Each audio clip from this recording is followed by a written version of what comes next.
Dracula by Bram Stoker. Abbreviated version. Reader's note.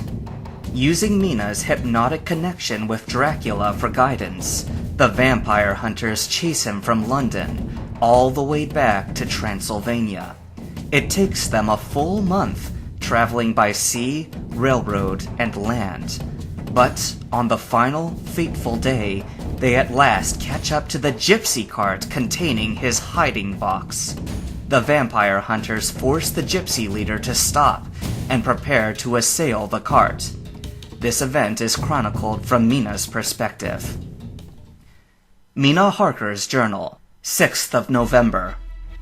The leader, with a quick movement of his rein, threw his horse out in front, and pointing first to the sun, now close down on the hilltops, and then to the castle, said something which I did not understand. For answer, all 4 men of our party threw themselves from their horses and dashed towards the cart. I should have felt terrible fear at seeing Jonathan in such danger, but the ardor of battle must have been upon me as well as the rest of them. I felt no fear, but only a wild, surging desire to do something.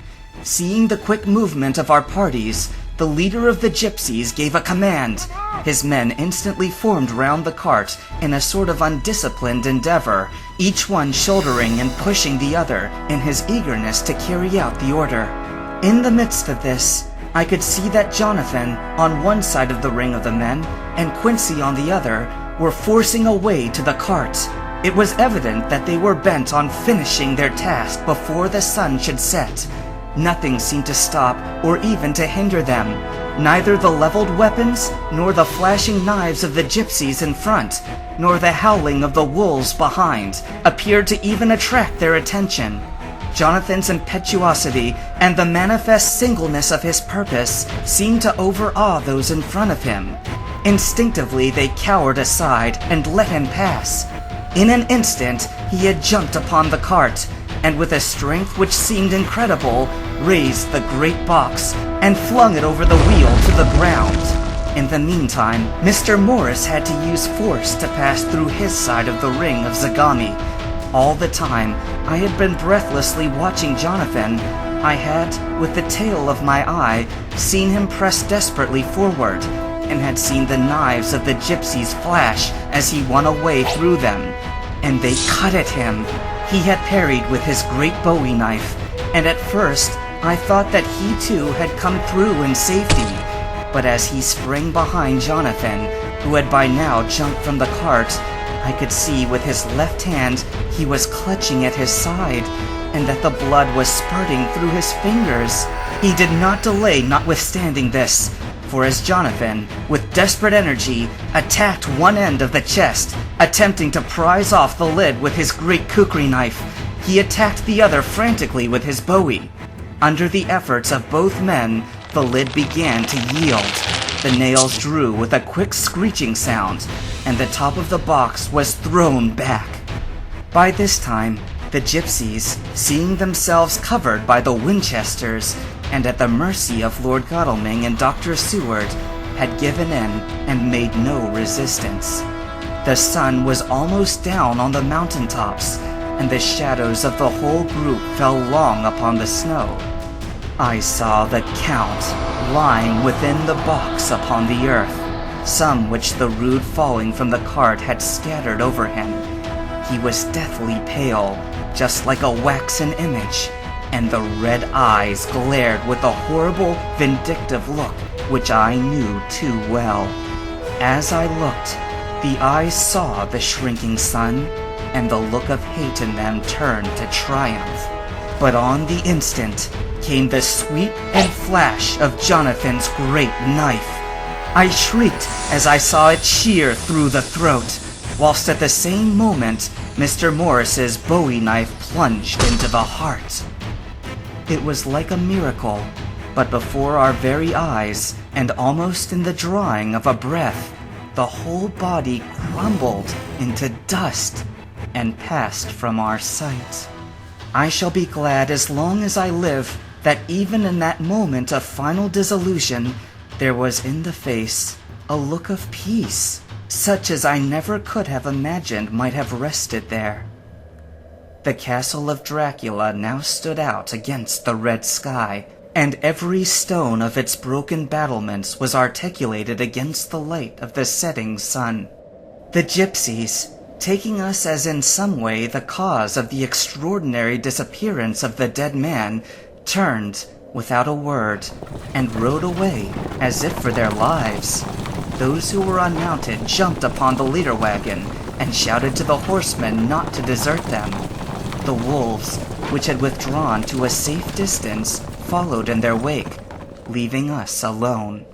Mr. Morris, who had sunk to the ground, leaned on his elbow, holding his hand pressed to his side, the blood still gushing through his fingers. I flew to him, for the holy circle did not keep me back now. So did the 2 doctors. Jonathan knelt behind him, and the wounded man laid back his head on his shoulder. With a sigh, he took, with a feeble effort, my hand in that of his own which was unstained. He must have seen the anguish of my heart in my face, for he smiled at me and said, "I'm only too happy to have been of any service. Oh, God!" he cried suddenly, struggling up to a sitting posture and pointing to me. "It was worth for this to die. Look! Look!" The sun was now right down upon the mountain top, and the red gleams fell upon my face, so that it was bathed in rosy light. With one impulse, the men sank on their knees, and a deep and earnest "Amen" broke from all, as their eyes followed the pointing of his finger. The dying man spoke. "Now God be thanked that all has not been in vain. See, the snow is not more stainless than her forehead. The curse has passed away." And, to our bitter grief, with a smile and in silence, he died, a gallant gentleman. Note: 7 years ago, we all went through the flames, and the happiness of some of us since then is, we think, well worth the pain we endured. It is an added joy to Mina and to me that our boy's birthday is the same day as that on which Quincy Morris died. His mother holds, I know, the secret belief that some of our brave friend's spirit has passed into him. His bundle of names links all our little band of men together, but we call him Quincy. In the summer of this year, we made a journey to Transylvania, and went over to the old ground which was, and is, to us, so full of vivid and terrible memories. It was almost impossible to believe that the things which we had seen with our own eyes and heard with our own ears were living truths. Every trace of all that had been was blotted out. The castle stood, as before, reared high above a waste of desolation. When we got home, we were talking of the old time, which we could all look back on without despair, for Godalming and Seward are both happily married. I took the papers from the safe where they had been ever since our return so long ago. We were struck with the fact that in all the mass of material of which the record is composed, there is hardly one authentic document, nothing but a mass of typewriting, except the later notebooks of Mina and Seward and myself, and Van Helsing's memorandum. We could hardly ask anyone, even did we wish to accept these as proofs of so wild a story. Van Helsing summed it up as he said, with our boy on his knee, "We want no proofs. We ask none to believe us. This boy will someday know what a brave and gallant woman his mother is. Already he knows her sweetness and loving care. Later on, he will understand how some men so loved her that they did dare much for her sake." Jonathan Harker.